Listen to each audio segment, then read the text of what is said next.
Look at Harley-Davidson right there on your screen. It says it's moving some production to Europe because of tariffs. President Trump doesn't like that. Here's his tweet from this morning.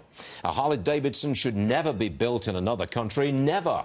Their employees and customers are already very angry at them. If they move, watch. It will be the beginning of the end. They surrendered. They quit.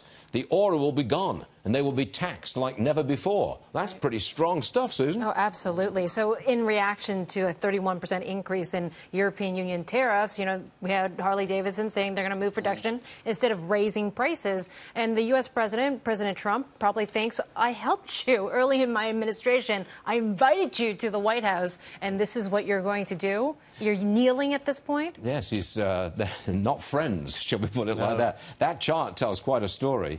That's from, February of this year. They had a high of close to, 56, I think it was. Yeah. And now they're down, pressing against $40 per share, 41.37 to be precise. And Trump also thinks that this is in reaction to falling demand in the U.S. It's just strategic on their part, and they're using tariffs as an excuse to move production to Europe instead. Well, they put themselves in the middle of the trade fight. They certainly have. And they're not very popular for it, and that's a fact.